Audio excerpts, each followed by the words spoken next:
Hey guys, we're here to discuss pretty exciting news. So as you can see, I'm on the Velo News site right now. So Lifetime launches a 250,000 Grand Prix gravel and mountain bike series. So we'll just go on the Lifetime site and we'll discuss everything there is to know about their series. I'm planning to do it. I'm planning to go for the win. So let's dive in. So it's a 6 iconic off-road event, 40 of the nation best cyclists, so 20 guys, 20 girls. And like I said, $250,000 prize purse. So the way it's gonna work in this quick video, I'm just gonna go over some info of the race, so the rules, the scoring, and the prize purse. And after that, we'll go in depth in the 6th event. So there's the Otter Classic, Unbound Gravel, Crusher in the Tusher, Leadville Trail 100 mountain bike, Shikamegon mountain bike festival, I'm not sure how to pronounce that, and Big Sugar Gravel, the race I've actually won last year, so it's gonna be the finale. I'm gonna be there to defend my title. So let's start by the general info of the race, so how it's gonna work, how to win it, and the prize money distribution. So here's the rule. So 20 men and 20 women will be selected for the 2022 Lifetime Grand Prix. So actually there is an application form that you can enter, and they will select depending on performance, social implication, social media presence, interest in the event. So a lot of criteria, and they're gonna decide 20 men and 20 women. So how does the event will work? Participant must start 5 of the 6 event in order to be eligible for the overall prize. So like I said, there's 6 races and you have to enter at least 5 of them to be eligible for the final classification. And if you enter that competition, if you're one of the 20 guy or 20 women, you need to do 5 of the 6. That's something you commit to. The second point here is the final event of the series, Lifetime Big Sugar Gravel, will be mandatory. So that's actually perfect. I'm gonna have to defend the Big Sugar title, so it's gonna be a big party. And Big Sugar, I think, is a great course, so a great way to finish it all off. All athletes will have to pay their entries and everything. They say you can ask for sponsors' help, but the good thing is that the prize money is so big that most athletes should be able to cover at least their travel and their registration expenses. How does the scoring work? So it's an Omnium style. It's not a GC style, so it's not like in the Tour de France where the shortest time win.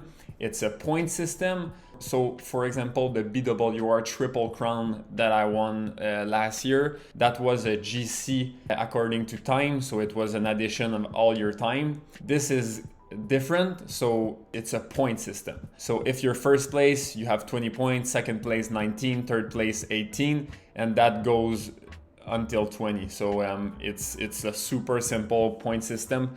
Doesn't really favor the winner. It really favor the cyclist who's gonna be the most consistent over the 5 of the 6 event. They say if there's a tiebreaker, Big Sugar is gonna be the tiebreaker. So if 2 guys have 40 points at the end of all the races, Big Sugar is gonna determine who wins or who's second or who's third, or you get the point. Prize money. First place is 25,000 for the winner of the series. So the grand total, it goes 10 deep, and the grand total is $125,000 times 2, 250, because there's equal prize money for men and women. So 25 for the win, 20 for second, 16 for third, and after that you kind of decrease by 1,000 until 10. And if you're 11 to 20, you don't get any cash, so you need to to be in the top 10. So now let's switch up to all the event. In particular, I have a lot of info, a lot of sweet video to go with each event to kind of explain you a little bit what all the events are about. Some of them I already did, some of them I heard about them, and some of them I'm kind of very new to them. The first one is a Otter Classic, so that's between the 7 to 10 of April. We don't actually know yet the date exactly because it's like a cycling festival and they didn't release the schedule yet. Otter, like I said, there's everything. As you can see, there's a cross-country race, there's the downhill race, there's an enduro race, e-mountain bike race, gravel race, like there's everything. So the one that's gonna count in the Grand Prix is the cross-country race. So the cross-country race, we have footage here. The cross-country race is 1 hour and 30, so same time as an Olympic style cross-country race. Actually, it's pretty much like an Olympic style cross-country race. The only difference is that it's really not technical, it's super fast, and most of it is like on grass or on dirt. So it's almost like in the middle of a cross-country race and like a cyclocross race and a little bit of a criterium because it's like super fast lap. There's gonna be like peloton dynamic. So that's the first race of the series. The second race of the series is Unbound Gravel, so previously known as Dirty Kansas. So we switched from the shortest race, Sea Otter, to the longest. So Unbound is a 200 miles gravel race. We have the 2021 route here. It's not gonna change that much, I think. You never know, but Unbound is pretty much the same. They change a little bit of the sector sometime, but it's gonna be the same distance, pretty much the same terrain. Unbound is, like I said, 200 miles, most of the time a little bit more than that, and it's just over 10,000 feet, so it's not too much climbing over that distance, but you still can feel the elevation for sure. Unbound is really hard gravel, really hard on tires. It's really a race against yourself, I would say. It's a race of being careful, a race of being smart, of limiting damage. So at first you're kind of feeling like you race against people, but at the end you realize that you're truly just racing against yourself because it's so long. The elements are so hard. You're in the middle of summer in Kansas. It's crazy hot. So Unbound is the second race of the series. The third race is Crusher and the Tusher. So here's Crusher here. So that's the course. The course is 70 miles with just over 10,000 feet of climbing. So a lot of climbing for that short of a distance. You start in the valley, you go up, then you go down in the valley, and then you go up and you finish. As you can see, the altitude is super high all the time. You're in Utah. So you start at 6,000 feet and you finish at 10,000 feet.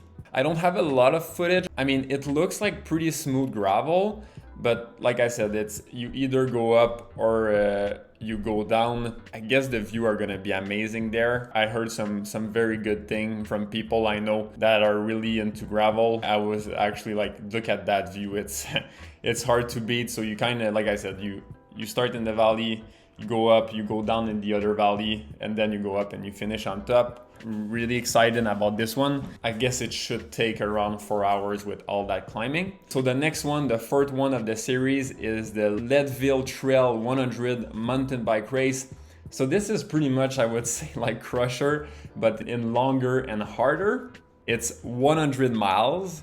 It's just out and back. And from what I hear, this is crazy hard. So you have a total, as you can see, of 13,000 feet of elevation, and it's 100 miles on the mountain bike. So it's not really single track, it's mostly like a double track. The crazy thing about that race is the elevation. So the lowest point is at 9,000 feet and the highest point is at 13,000 feet. So that will take some altitude preparation for sure, getting there in advance and everything. Leadville is a very coveted one. I would say that for now, the more coveted one, Unbound is the first, Leadville is like the second. After that, you have a kind of a new race, I think, for most of the guys. It's called the Shekamegon Mountain Bike Festival. It's a 40 miles mountain bike race. From what I've seen and what I hear, it's kind of a gravel race on a mountain bike. So yeah, here's the course of the Chez Camagon Mountain Bike Festival. So like I said, it's just over 40 miles, so really not that long. I heard that it's like a super technical gravel race, something like that. Really exciting about this one. Not sure exactly how long this is gonna take, maybe like 3 hours or something. There's some like footage here, but it's like really hard to know. So as you can see, like it really looks like double tracks. Not sure if you can see a little bit more of the course there. Yeah, double track. Doesn't seem like there's a lot of single track. So yeah, like a kind of a hard gravel race on mountain bike, because maybe the terrain is a little bit too rugged for a gravel bike, so a mountain bike is faster. Very interested about this one. And the last one is Big Sugar Gravel. Big Sugar is 166 kilometers, so just over 100 miles, 6,000 feet of climbing. So on that distance, it's not that bad. The terrain is a little bit like Unbound, I would say, like very hard on tires. Have to be super careful. Is really about risk management. The only thing is that there you're really racing against other people because it's really shorter. Very exciting for Big Sugar. I'm gonna be there to defend my title. It's gonna be the last race of the series, so we're gonna see who's gonna win there. Maybe it's gonna be already play out, but hopefully it's not gonna be already play out. So yeah, that's all the races. We can go over super fast again. So Otter Classic, cross-country style, super fast mountain bike race. Should take around 1 hour and 30. Second race is the longest race of the series. Unbound gravel, 200 miles of gravel, super hard gravel on tires, really a race against yourself, not really against your competitor. Third one is Crusher in the Tusher, very climbing heavy, short gravel race in Utah. Fourth one, Leadville Trail 100 miles of mountain bike, super high altitude. Fourth one, Chez Camagon mountain bike race, 40 miles short mountain bike race that in my opinion is kind of be like a gravel race on mountain bike. And last one is Big Sugar Gravel, 100 miles of gravel in Bentonville, Arkansas. So that's the series. So now to the fun part, why I think I'm kind of the perfect fit for this series. My first point is that I think with my road background, I really learned to be very consistent. The example I have for you is that the only series that we had last year was the Belgian Waffle Ride Triple Crown of Gravel. So it was the best time of the 3 first Belgian Waffle Ride. So Belgian Waffle Ride San Diego, Belgian Waffle Ride North Carolina, and Belgian Waffle Ride Utah, and it was the best time of all of them, and I won it. So I know I can be very consistent. So I think that will play in my favor, and I think my road background can help in consistency, because when you're a GC guy, you cannot afford to have bad days.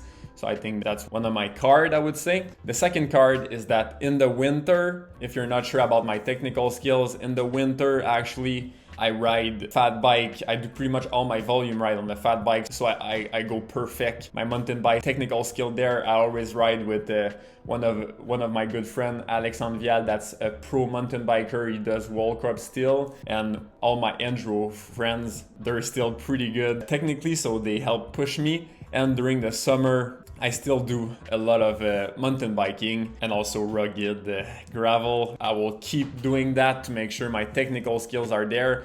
So I have the consistency of road coverage and I have the technical aspect of mountain bike coverage. I'll still work on both of those. I'm not saying I'm perfect in either of them, far from that. But I think those are pretty good argument. So yeah, that's it for this video. I'll actually do a video for all of those races to keep you guys updated on everything that's happening, my position in the Omnium, how all the race went and everything. It will be a very great addition to the gravel calendar. I feel like I would have done pretty much all those races anyways, but having that like kind of Omnium in the back, it's just gonna make everything like a little bit more exciting, a little bit more thrilling and more suspense during all the year. So yeah, thank you so much to Lifetime to put on that event, to do the work, to be able to bring that money into gravel. It's really encouraging for an athlete like me. It's a good justification to put all this work in. Thank you so much for listening. If you like the video, share it with your cycling friend, comment, like. It will really help the channel grow, and I'm really grateful for you to do that for me. Other than that, take care of yourself by making the most optimal choice in every moment, and do the same to take care of the ones you love.